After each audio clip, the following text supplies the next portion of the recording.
जय श्री राम। आज का मेरा जो विषय है वो आपने देखा होगा नेटफ्लिक्स पे एक सीरीज़ आई है जिसका कि नाम राख है।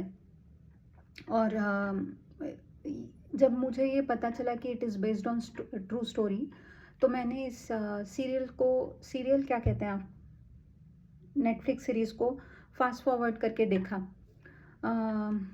तो एक्चुअली बेसिकली इसलिए भी देखा क्योंकि मैं इस रियल केस से अवगत हूँ। जब मैं छोटी थी, आई मीन मेरे जन्म के पूर्व की घटना है ये दुर्घटना, या आप कह सकते हैं हत्याकांड। ये मेरे जन्म के पहले हुआ है, लेकिन हम लोग हमारे माता पिता के साथ बैठकर रिपब्लिक डे परेड देखा करते थे। और उन दिनों में ना गीता चोपड़ा एंड संजय चोपड़ा पुरस्कार दिया जाता था बच्चों को फॉर डिस्प्लेइंग एग्जाम्पलरी करेज। किसी भी सिचुएशन में अगर उन्होंने बहुत बहादुरी दिखाई है, बहुत वीरता दिखाई है, तो उन बच्चों को ये पुरस्कार दिया जाता था। तो मैंने अपने माता पिता से जाना कि ये जो पुरस्कार है ये दो बच्चों के नाम पर घोषित है जिनके साथ बहुत भयावह घटना घटित हुई। उन्होंने मतलब इनोसेंस में लिफ्ट मांगा, और जिनसे लिफ्ट मांगा वो दरिंदे निकले, और उन्होंने जो बच्ची थी उसके साथ दुष्कर्म किया और दोनों बच्चों को बड़ी निर्ममता से मारा। लेकिन वो बच्चे भी बड़े साहसी थे कि उन्होंने अपने से जितना बन पड़ा पूर्ण प्रयास किया कि उनसे छूट के भागे, उन दरिंदों के चंगुल से छूट के भागे। तो उन्होंने जो वीरता दिखाई थी उसको ध्यान में रखते हुए ये पुरस्कार की घोषणा की गई। और प्रति मीन्स 26 जनवरी को ये पुरस्कार दिया जाता था एग्जाम्पलरी करेज जो दिखाते हैं ऐसे बच्चों को। तो मेरा एक पर्सनल कनेक्शन था इस स्टोरी से, तो मैंने कुतूहलवश बोलिए या थोड़ा घबराते हुए इस कहानी को देखना प्रारंभ किया। क्योंकि कई बार जो रियल घटना होती है ना, आप इमेजिन कोई स्टोरी देख सकते हैं just for thrill, just for crime. Okay, अगर आप में क्राइम में या आपको थ्रिल में इंटरेस्ट है, हॉरर में इंटरेस्ट है, तो जब आपको पता होता है कि वो रियल स्टोरी नहीं है तो आप देख पाते हैं। जब वो रियल है ऐसा पता होता है तो आपको थोड़ा मतलब डर लगते रहता है। You don't want to know the entire truth. ठीक है, सो कुछ डरते, कुछ अपने आप को समझाते हुए मैंने ये कहानी को देखा कि इन्होंने किस प्रकार से इसका चित्रण किया है।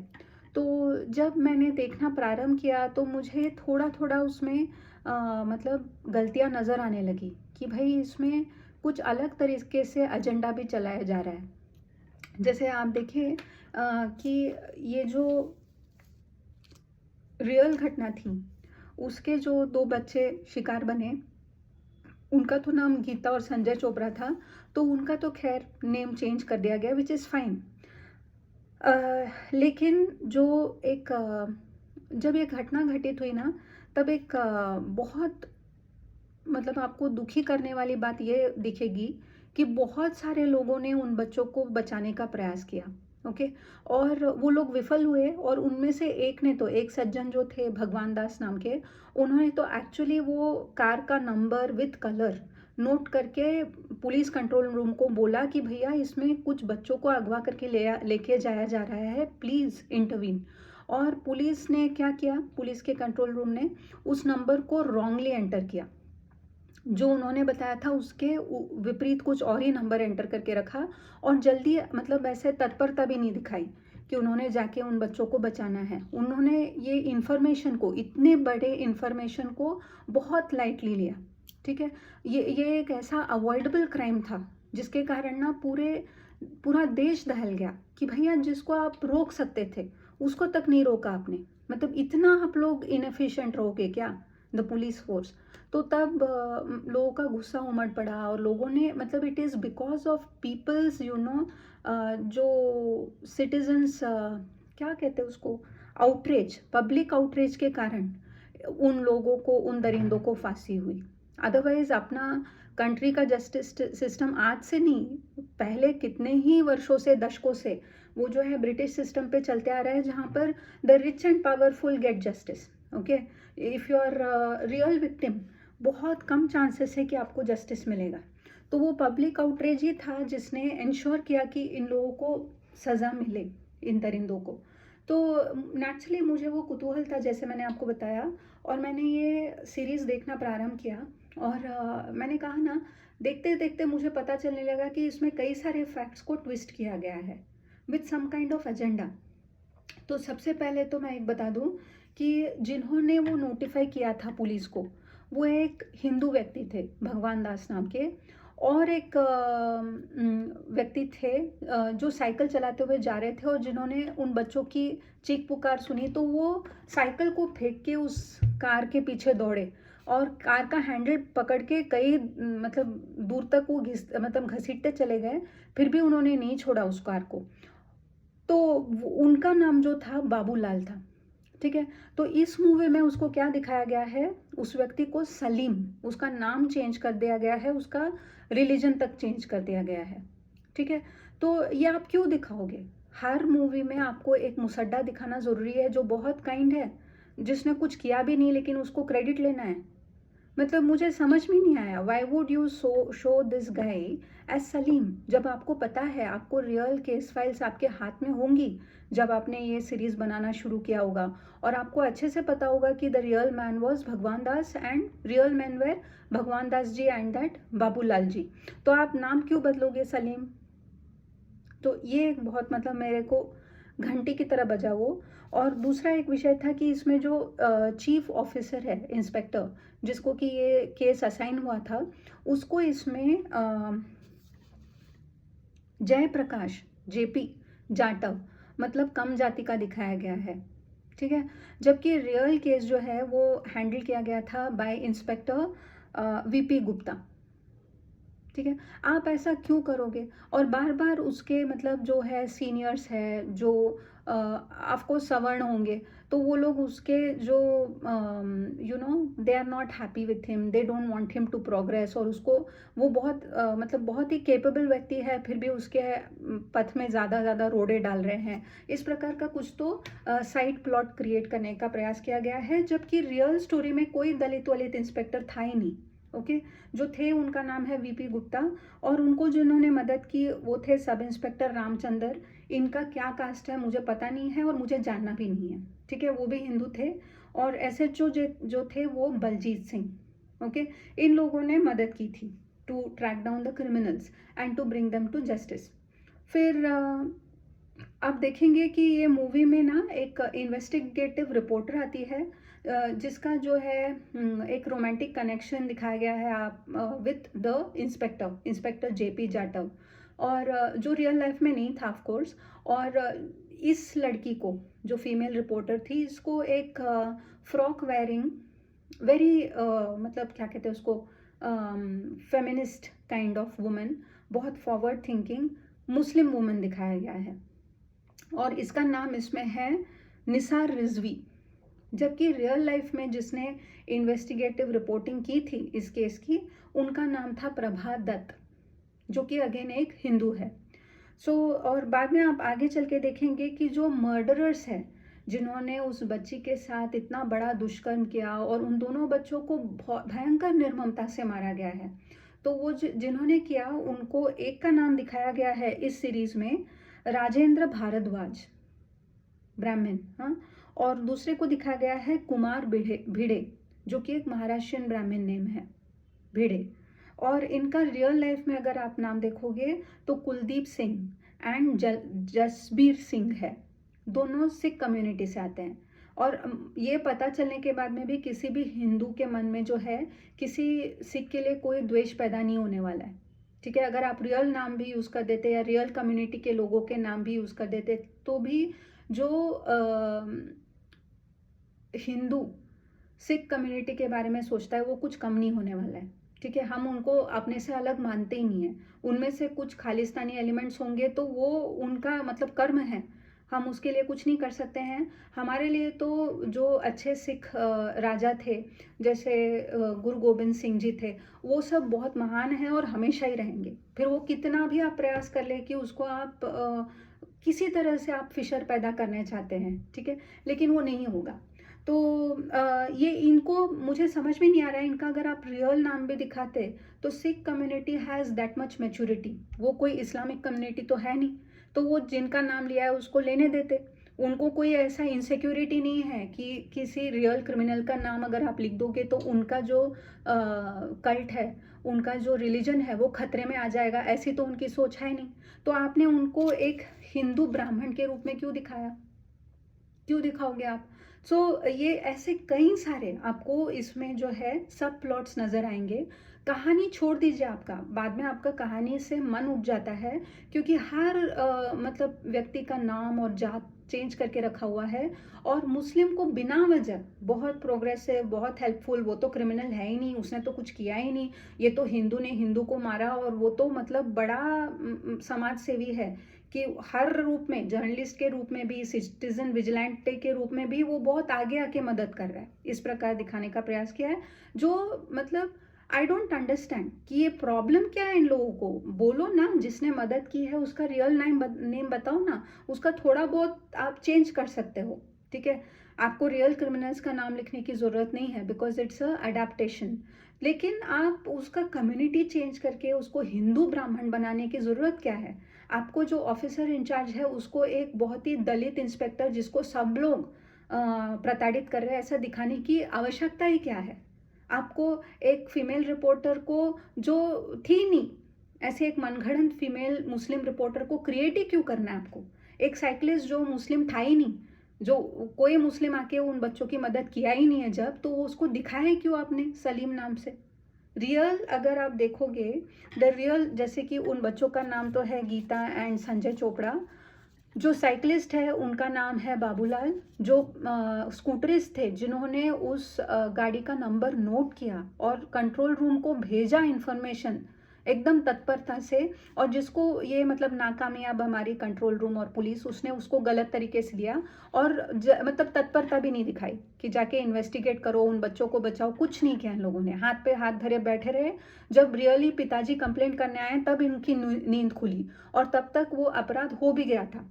तो वो व्यक्ति का नाम भगवान दास है, जो इंस्पेक्टर इंचार्ज है उनका नाम वीपी गुप्ता है, जो इन्वेस्टिगेटिव फीमेल जर्नलिस्ट थी उनका नाम प्रभा दत्ता है, जो और इंस्पेक्टर्स जिन्होंने इसमें मदद की इस केस में उनका नाम रामचंद्र और एसएचओ बलजीत सिंह है, जो क्रिमिनल्स थे उनका नाम कुलदीप सिंह और जसबीर सिंह है। तुम इसको पूरी तरह से चेंज करके हिंदुओं को मतलब एक क्या कह सकते हैं आप, घृणित वे में दिखाने की आवश्यकता क्या है? और किसी मनगढ़ंत कैरेक्टर को क्रिएट क्यों करते हो तुम लोग? निसार रिजवी है ही नहीं तो बनाया क्यों तुमने? अगर वो सही में होती और तुमने दिखाया होता, किसी को कोई आपत्ति नहीं होती। अगर सलीम नाम का कोई ऐसा व्यक्ति होता जिसने जाके उन बच्चों को बचाने का प्रयास किया होता, किसी को कोई आपत्ति नहीं होती। लेकिन जो है ही नहीं उसको दिखाया क्यों तुमने? तुम्हारा मतलब तुमको क्या करना है? क्योंकि देखिए, हर कोई नेटफ्लिक्स सीरीज देखता है, क्योंकि हमको कई बार ऐसा होता है कि बारिश का दिन है, हमको कुछ एक्साइटिंग देखना है, हमको कुछ थ्रिलिंग देखना है, ओके, हमको उसके सामने बैठ के एंजॉय करना है थोड़ी देर के लिए। थोड़ी देर के लिए हमारा रियल लाइफ के जो प्रॉब्लम्स है उसको भूल के हम लोग कुछ ऑर्डर खाना मंगाते हैं, फिर कुछ सिप करने के लिए मंगाते हैं, और देखते हुए हम खाना एंजॉय करते हुए परिवार के साथ देखते हैं। तो उसमें तुम कहानी बताओ ना। तुम इस तरह के आलतू फालतू काम क्यों कर रहे हो? क्यों ये बिना वजह का एजेंडा बार बार क्यों चलाया जाता है? I don't understand when all these बॉलीवुडियाज and all these film makers and entertainers they will understand कि भैया हिंदुओं का पीछा छोड़ो, हिंदुओं में वैमनस्य बढ़ाना बंद करो, क्योंकि जो है नहीं वो मत दिखाओ उसके बारे में, ठीक है। क्योंकि ये क्या होते जा रहा है, ये एक कम्युनिटी को बार बार बार बार बार बार हर फिल्म में, हर बुक में आप टारगेट किए जा रहे हैं। और ये बहुत लोग ना आप में से अनभिज्ञ होंगे, आपको लगता है कि साउथ मूवीज़ में ऐसा नहीं है। आप देखना, साउथ मूवीज़ में हमेशा जो अच्छा होता है वो कोई रहीम चाचा ही होता है, जो बैकग्राउंड में घूमते रहता है बेचारे की तरह, ओके। उसका उस स्टोरी प्लॉट से कोई संबंध नहीं होता है, लेकिन उसको अच्छे लाइट में दिखाया जाता है। और वो ऐसा रहता है जो क्राइम तो करेगा ही नहीं भाई, वो मदद करने आया वहाँ पर। मैं आपको बताती हूँ, महाराजा नाम की एक मूवी, तमिल मूवी बहुत फेमस हुई, उसकी स्टोरी लाइन भी बहुत सुंदर है। हाँ, मैं मानती हूँ कि वो स्टोरी लाइन अत्यंत सुंदर स्टोरी लाइन है, और अगर आपने नहीं देखी है तो ज़रूर देखें उसको। और उसमें मतलब दिखाया गया है कि जिस प्रकार का जो क्रिमिनल है ना, वो मतलब बहुत ही दुर्दांत क्रिमिनल है, बहुत ही दरिंदा टाइप क्रिमिनल है, लेकिन उसके साथ जो होता है तब उसको लेसन मिलता है अपने लाइफ में कि बाप रे ये मैंने क्या कर दिया। दूसरों के बच्चों का तो मैंने कभी नहीं सोचा, लेकिन मेरे बच्चे के साथ ऐसा हो गया। जब उसको वो पता चलता है ना कि और उसने ही उसको करवाया होता है, क्योंकि उसको पता नहीं होता है कि जिस बच्चे के साथ हो रहा है वो उसकी बच्ची है, तो वो आराम से होने देता है वो क्राइम अपने ही बच्चे के साथ, और तब उसको पता चलता है कि क्राइम कितनी खराब चीज़ है। तो ऐसे ही कुछ उसका प्लॉट है। इसमें अभी ये मतलब आप सारे हिंदू कैरेक्टर्स को रख के आप इस मूवी को बना सकते हैं, लेकिन उस मूवी में आप क्या देखोगे कि पुलिस थाने में जो है ये सीन है, तो उसमें वो लोग कुछ बातें डायलॉग वगैरह चल रही है, पीछे में एक मुस्लिम आके अपना धुआं दिखा रहा है भगवान को, हिंदू भगवान के जो पिक्चर्स लगे हैं ना उनको धुआं दिखा रहा है। वो क्यों दिखा रहा है वहाँ पर, उसका काम क्या है वहाँ पर, क्यों दिखाना चाहते हो आप लोग ये इन लोगों को। और वैसे ही आप देखोगे कि जो बच्ची मतलब जिसके साथ बहुत बुरा होता है उस मूवी में, उस बच्ची के को हमेशा सपोर्ट करने वाली एक पीटी टीचर होती है जो मुसलमान होती है, बहुत अच्छी होती है वो, उसमें कोई खराबी नहीं होती, लेकिन बाकी सब टीचर्स खराब होते हैं।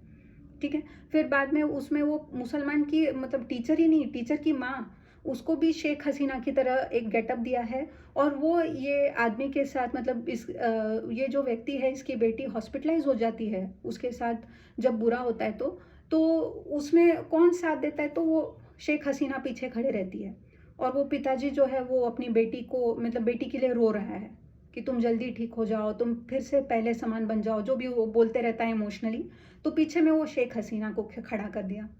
आई डोंट अंडरस्टैंड क्यों दिखाना है तुमको, जो जो कम्युनिटी अच्छी ही नहीं है उसको दिखाना ही क्यों है।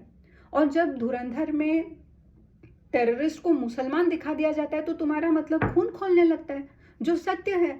कोई भी बम आज तक जो है जय श्री राम बोल के फटा नहीं है, सब जानते हैं क्या बोल के एक बम फटता है, तो सबको पता है ये बम फाड़ने वाले कौन से कम्युनिटी के हैं, फोड़ने वाले सॉरी। तो उनको अगर उनके सच्चे रूप में दिखा दो तो तुमको बहुत मिर्ची लगती है। और यहाँ पे जहाँ पे अनावश्यक मतलब इट इज़ नॉट नीडेड, आप दिखा सकते हो कि उनके पड़ोसी आए जो हिंदू थे, वो उनके साथ हॉस्पिटल में रुके हैं, बच्ची रिकवर हो रही है, ऐसा कुछ दिखा सकते हो। नहीं, नहीं दिखाना है उनको। वहाँ पे एक बहुत ही सती सावित्री मुसलमान आके उसकी मदद कर रही है, उसको धीरज बांध रही है। ये एक तमिल मूवी में हुआ है, आप ज़रूर देखिए महाराजा। मुझे उसका एक नया मतलब अलग सा एपिसोड बनाने की इच्छा हो रही थी, ये दिखाने के लिए कि how in Tamil industry, in south industry this people are taking over. इनका हमेशा का चित्रण, ये बहुत साधु लोग हैं भैया, ये लोग किसी को कुछ परेशान नहीं करते हैं, इस प्रकार ही दिखाया जाता है। जबकि इनके रियल कारनामे अगर आप देखोगे उसके बिल्कुल विपरीत है। मतलब कोई भी मंदिर को मेरा ऐसे बोल देना, कोई भी जो पहाड़ है जहाँ पर सदियों से जो कार्तिकेय भगवान के लिए दीप जलाया जाता है वहाँ पर जलाने न देना, वो अल्लाह की भूमि है ऐसा बोल देना, किसी भी विलेज को अपना बोल के हड़प लेना, वक्फ प्रॉपर्टी बोल के, ऐसे इनके कारनामे हैं। लेकिन मूवीज़ में इनको कैसे दिखाया जा रहा है, मानो they are the most kindest people, वो कुछ नहीं कर सकते, वो बुरा करेंगे ही नहीं किसी का। तो ये मुझे नहीं समझ में आया कि ये मूवी में ऐसा क्यों दिखाया है। मूवी नहीं, ये जो वेब सीरीज़ आई है, आप भी ज़रूर देखिए इसको, थोड़ा फास्ट फॉरवर्ड करके देखिए, क्योंकि आपको जब एजेंडा पता चलने लगेगा ना तो आपको बुरा लगेगा कि इन लोगों ने पूरे नाम बदल दिए हैं, जात बदल दी है। मुझे तो कोई फ़र्क नहीं पड़ता है कौन से जात से कौन है, सारे ही हिंदू थे और सारे ही अच्छे थे, और जिन्होंने भी मदद की वो भी अच्छे थे, जिनके हाथों से भयावह गलती हुई है वो मतलब नाकाम पुलिस भी हिंदू ही है, ठीक है, तो वो मुझे चलता है। लेकिन जो नहीं है ऐसे मनगढ़ंत कैरेक्टर्स हमारे सामने मत लाओ, ओके। और इसका जो वेब सीरीज़ है इसका लास्ट एपिसोड तो वैसे भी मैं ये नहीं देखना चाहती थी, because it is, I told you know, it's based on real stories. जहाँ तक मनगढ़ंत स्टोरी है ना तब तक आपको वो आश्वासन रहता है कि चलो ये सच नहीं है, लेकिन जहाँ पर आपको पता रहता है कि एक सच्ची स्टोरी पे आधारित है तो कई सारे एपिसोड्स तो मैंने स्किप कर दिए, क्योंकि मुझे नहीं देखना था, मुझे नहीं जानना था कि क्या हुआ उन बच्चों के साथ एंड व्हाट नॉट। ठीक है, मुझे पता था ऑलरेडी कि उनके साथ भयावह उनको मृत्यु दी गई बाय दिस दरिंदास। तो वो इनफ था मेरे लिए। लेकिन लास्ट एपिसोड मैंने देखा, उसका चित्रण बहुत सुंदर किया है। इनफैक्ट पूरी सीरीज़ ही बहुत अच्छे से निकाली है, in the sense that it has that documentary like feel. उसमें बहुत ज़्यादा मतलब क्या है उसको, करण जौहर टाइप तामझाम नहीं है। इट्स अ मतलब जिससे आप रिलेट कर सकते हैं, आपके नेबरहुड में कोई घटना घटी है और आप उसको देख रहे हैं, ऐसा फील आता है। लेकिन उनका हिडन एजेंडा ये है, ये याद रखें।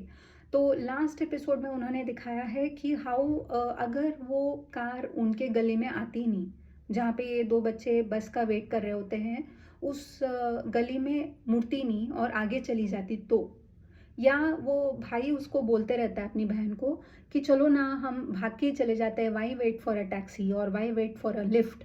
तो बहन जो है वो बोलती है एक बार ट्राई कर लेते हैं, एक बार अगर ये टैक्सी ये कार वाला नहीं आया तो हम चले जाएंगे। तो अगर वो अपने भाई की बात सुन लेती और वहाँ से चली जाती, दो बारिश आ रही थी तो वो पहुंचती, वो रेडियो स्टेशन में जाकर अपना गाना गाती, उसके माता पिता उसके गाने को एंजॉय करते, उसका छोटा भाई उसको एंजॉय करता। और वो बहुत सुंदर गायिका थी, ऐसा बोलते हैं, बहुत सुंदर गाया करती थी। तो ये तो एक इररिप्लेसेबल लॉस है उस फैमिली के लिए। And all I can say is Om Shanti for those two children. और या पब्लिक आउटरीच था जो उन दोनों को, दरिंदों को सज़ा मिली इसके लिए।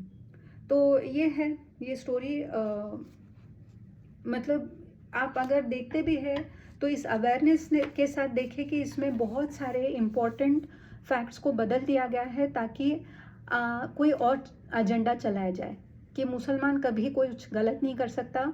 और हिंदू समाज में जो है जो बैकवर्ड क्लास है, जो दलित है, उन पे बहुत ज़्यादा जुल्म किया जाता है। और जो क्रिमिनल्स है वो ब्राह्मण जाति के होते हैं। तो ये दिखाने का प्रयास किया गया है जिसमें से कुछ भी सच नहीं है। ये जानते हुए अगर आप देखना चाहें तो देखें और अपने व्यूज़ मुझे ज़रूर बताएं। जय श्री राम।